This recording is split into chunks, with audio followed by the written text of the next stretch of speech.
Every founder who considers moving abroad eventually hears this. You'll get taxed twice.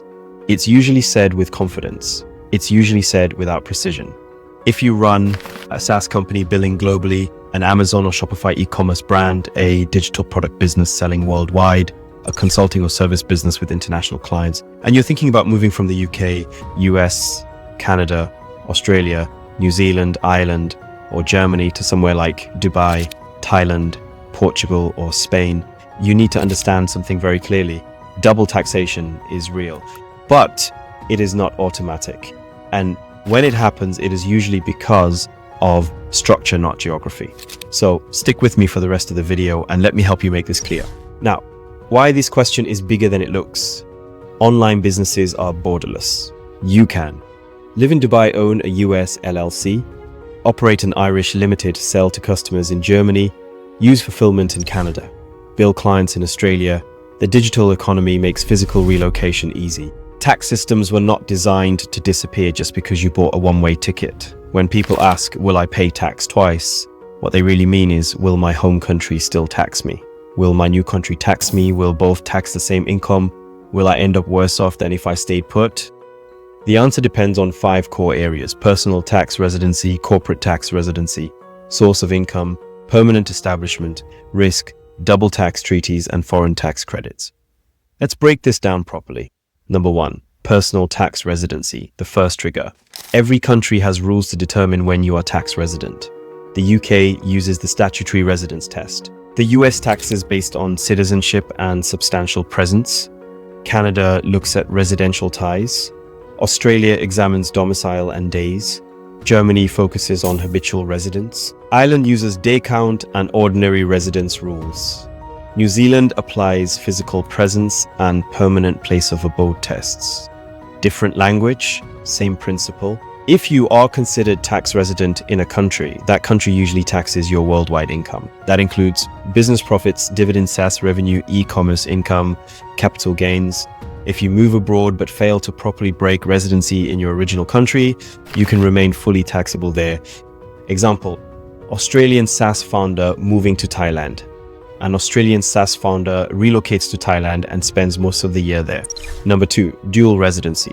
When 2 countries claim you, this is where the phrase double taxation starts circulating. If both your home country and your new country treat you as tax resident, you have a dual residency situation. Most developed countries have double taxation agreements, DTAs. These treaties contain tiebreaker rules. They look at permanent home center, vital interests, habitual abode, nationality. The treaty determines which country has primary taxing rights. But here is the important nuance. Treaties do not automatically protect you. You must claim treaty benefits, file correctly, provide documentation. If you ignore this process, you may temporarily face tax assessments in both countries until relief is applied. The system is designed to prevent permanent double taxation. It is not designed to prevent administrative mistakes. Number 3, corporate tax does not follow your passport. Now let's talk about your company. If you own a UK limited, a US LLC, or corporation, a Canadian corporation, an Australian Pty limited, an Irish limited, a German GmbH, your personal relocation does not automatically move the company. A company is generally tax resident where it is, incorporated or effectively managed and controlled. If you keep your home country company and move to Dubai, Thailand, or Portugal, the company remains taxable in its country of incorporation, unless formally restructured. That is not double taxation. That is corporate tax continuing as normal. Double taxation risk arises if another country claims a company is also tax resident there due to management and control. Example, Canadian e-commerce operator. Moving to Dubai, a Canadian Shopify seller moves to Dubai but keeps operating through a Canadian corporation.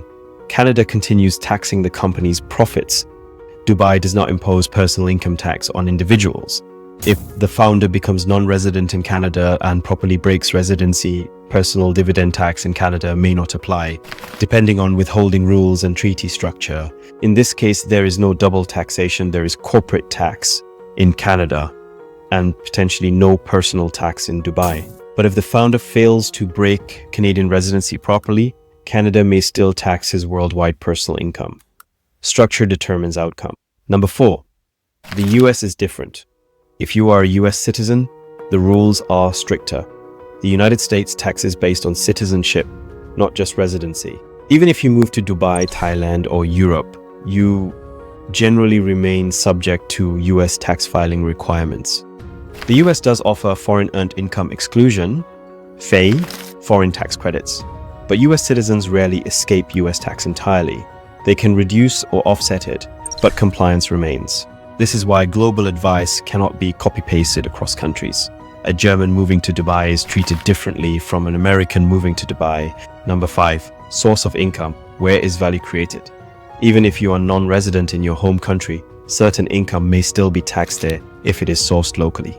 Examples: rental property income, employment performed physically in the country, business conducted through a permanent establishment. If you move abroad but continue operating significant business activity in your original country, tax obligations may remain. Example: German consultant moving to Portugal. A German consultant moves to Portugal but continues physically performing consulting work in Germany for key clients several months each year. Germany may still tax income attributable to work performed within Germany. Portugal may tax his worldwide income as a resident. The Germany-Portugal Treaty would allocate taxing rights and allow credits, but without proper reporting, it can feel like paying twice. Location of work still matters in service businesses. Number 6, permanent establishment, the corporate trap. Permanent establishment, PE, is a major risk for internationally operating founders. If you move your operations to a new country and conduct sustained business activity there, that country may claim part of your company's profits are taxable locally. For example, running core management from Germany, operating logistics from Thailand, employing staff in Portugal, storing inventory in another EU state. If a PE is created, profits must be allocated between countries under treaty rules. Improper allocation can create overlapping assessments. Example: New Zealand digital product creator.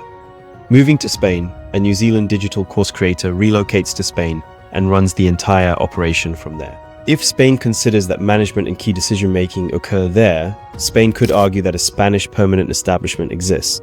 Now, profit allocation becomes necessary between New Zealand and Spain. Treaties are meant to prevent full double taxation, but misallocation can create temporary duplication until resolved. As revenue scales, so does scrutiny. The real risk: it's not twice, it's misaligned. Most founders do not permanently pay tax twice on the same income. They experience temporary double assessments, withholding mismatches, failure to claim foreign tax credits, residency overlap, poorly documented treaty positions. Double taxation agreements exist precisely to prevent the same income being taxed twice without relief, but they do not eliminate. Corporate tax plus personal tax compliance obligations in multiple countries, structural inefficiencies.